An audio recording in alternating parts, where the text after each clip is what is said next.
أعوذ بالله من الشيطان الرجيم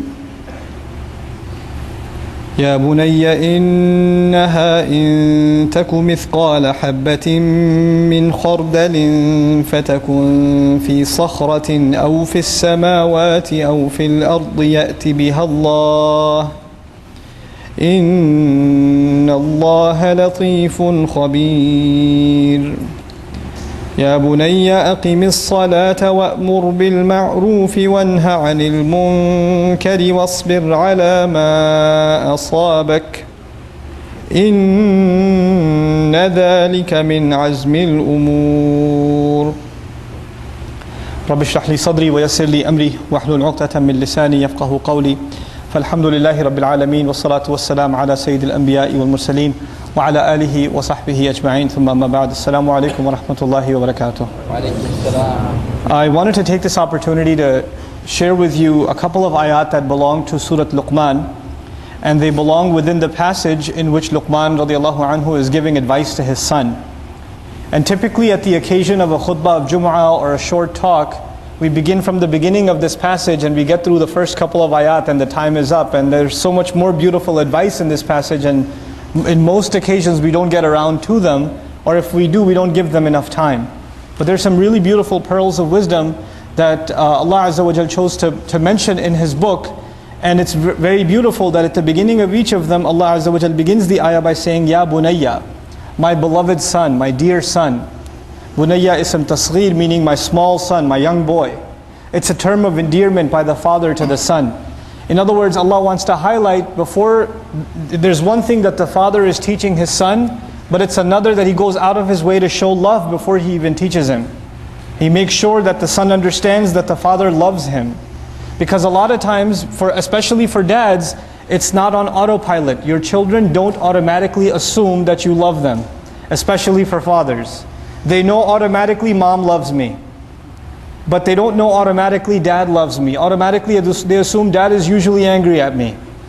So dad has to go out of his way to say, son, I love you. Then start the advice. He can't just start the advice. And this is, you guys have experienced this in life, maybe with your own fathers and your own children. Every time you try to give them advice, oh, here we go again. It's because, and when the mother just puts her arm around you, or sits you down and says, come sit here next to me, and then she gives you just listen, because it's mom. You just melt. So the father has to go out of his way to make sure the son listens. And this father, subhanAllah, the advice he gave, he just wants his son to think about something. And he says, إِنَّهَا إِن تَكُ مِثْقَالَ حَبَّةٍ فِي خَرْدَلٍ. Imagine that there is a mustard seed. فَتَكُن فِي صَخْرَةٍ. It's this tiny little mustard seed, little tiny thing. And it's inside a boulder. The seed is stuck inside a boulder. And it could be any boulder. Now imagine he wants him to find that seed. He wants his son to find this little seed. So the son might ask, so where am I find? And by the way, sakhra is a huge rock. A rock the size of a room, a rock the size of this hall. It's a huge rock. And what are you looking for inside that rock? A little tiny seed. The first task for the son is to see, where is this rock? So his father tells him, فَتَكُنْ فِي السَّمَاوَاتِ أَوْ فِي الْأَرْضِ. It's somewhere in the universe. He tells his son, this rock can be found somewhere in the skies or the earth. It could be on this planet, it could be somewhere else, in some other galaxy far away. And now that we know how big the universe is, you know how many possibilities there are. And even if we didn't, if we just said fil ard, on the earth, how many rocks are there on the earth? And now your job is to find the seed. But if you're going to find the seed, what do you have to do with the rock? If it's inside, deep inside the rock, what do you have to do to the rock? You have to smash it, you have to break it. So what kind of power would it take to break a rock? And even if you break the rock, let's say you have the technology, you broke the rock. You found the right rock, which is almost impossible, and then you broke it, and you broke it into two halves. Does it guarantee that the seed will be right there in the middle?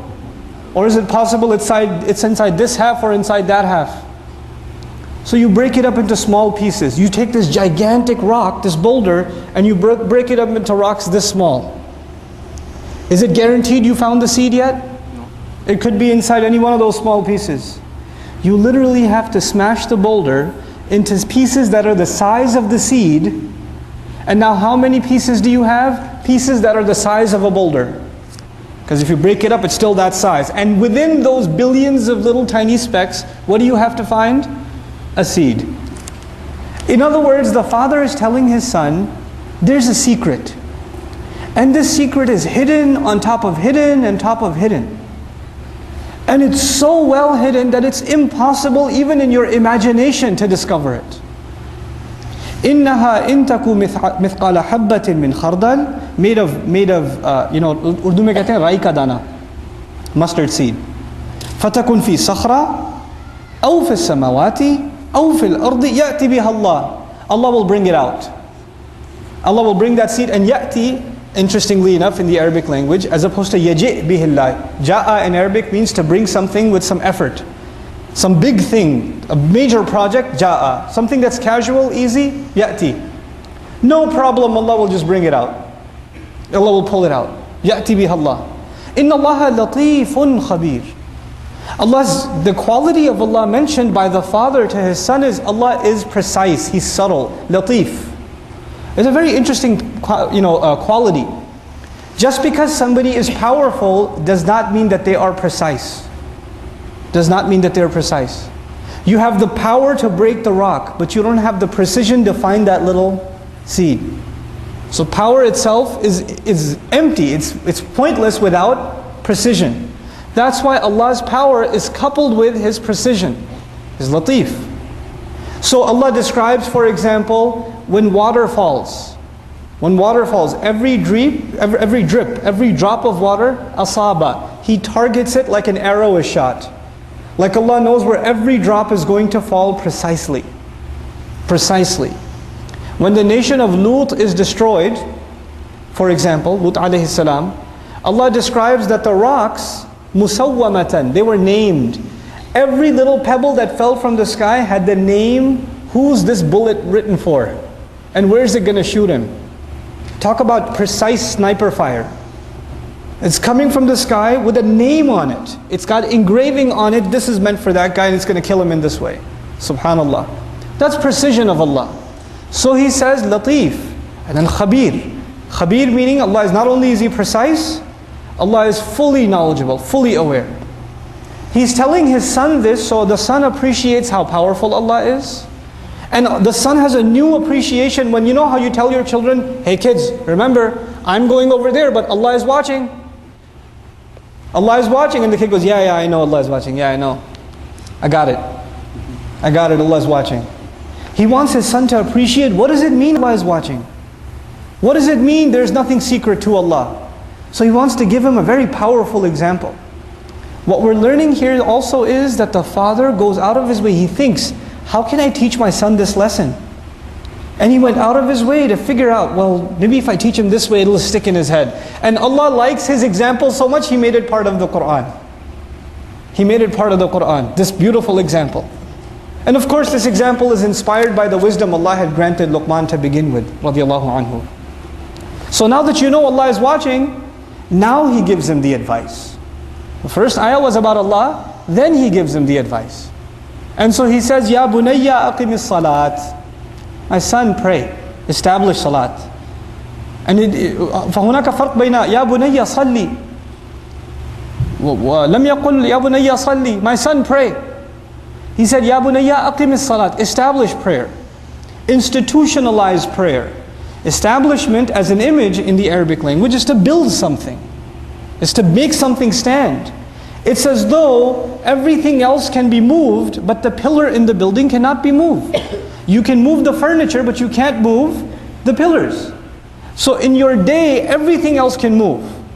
In your day, the doctor's appointment can move. Your work schedule can move. The meeting can move. Lunch can move. Dinner can move. Salat cannot move. Salat is in its place. Son, understand this. My son, I want you to know, you have to establish salat. Aqim salat. Wa'mur bil ma'roof. وَانْهَا عَنِ الْمُنْكَرِ وَاصْبِرْ عَلَى مَا أَصَابَكَ. I'll leave you with this. Once you establish salat, once you understand what it means to make time for Allah no matter what, then there are going to be some effects of salat on your personality. And these effects are not just inside salat, these effects are also outside salat. If Allah will bring out even a seed on Judgment Day, which means Allah will bring justice on Judgment Day, not even a seed will escape. If that's the point, then a Muslim becomes very concerned with justice. And every single salat reminds the Muslim that the day of justice is coming, and a Muslim has to be fair in his life and her life, and a Muslim has to make sure people around them are doing the right thing. So a natural consequence of salat, of really establishing salat, وَأْمُرْ بِالْمَعْرُوفِ وَانْهَى عَنِ الْمُنْكَرِ. Make sure you encourage and instruct people and advise people to do the right thing. You made salat and you go back into the meeting at the office. And when you're at the meeting at the office, they're saying, our client, he's given us, seems like he's got a little extra money to spare, so we should bill him a couple of hundred extra hours even though we haven't done the work. They won't mind, they don't care. You just came out of salat, you say, no, we didn't do that work. We can't put that on the hours. We cannot sign off, I can't sign off on that. You're standing around in your meeting at work and people are making fun of an employee that's not there. You stand up, whether you like that employee or not, it's not right, he's not here. We shouldn't do this. And you say, what made you do that? Why are you talking like this? Why are you standing up for the guy? Because I pray. That's what prayer teaches me, to stand up for the right thing. I'm not going to stand by corruption anywhere else in my life. That's what it means to establish salat. So he's teaching his son, just because you pray, that's not enough. Just because you pray, that's not enough. And it's beautiful that Allah gave the example of a seed. What's supposed to come out of a seed? A plant. The salat is like the seed. But if the seed, you never turn it into a plant, the fruits of that seed, they never come out. And what are the fruits of that seed? أمر بالمعروف والنهي عن المنكر. فإذا لم تأمر بالمعروف ولم تنهى عن المنكر ما هذه الصلاة?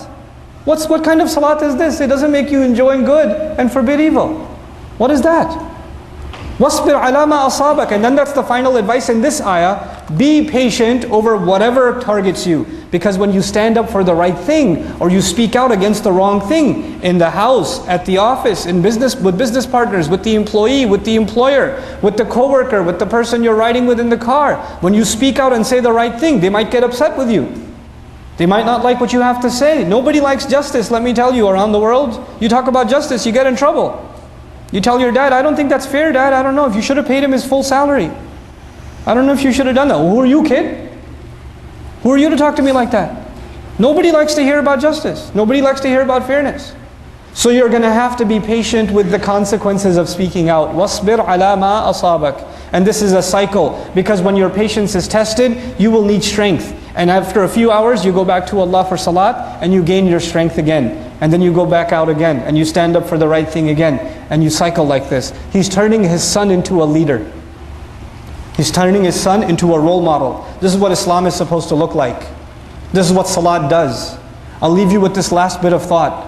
When, for example, Shu'aib alayhi salam was complaining about the economic irregularities of his society, they told him, his people told him, does your salat prevent you? As-salatuka tanha? Your salat prevents you from doing, your salat commands you, ta'muru? Your salat prevents or commands you to tell us what to do? Just go pray, man. Go pray in the masjid. Why you bother us in our business?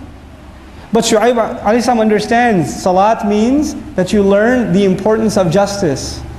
You learn the importance of justice on the Day of Judgment, which means you make sure that you become a source of justice even in this world.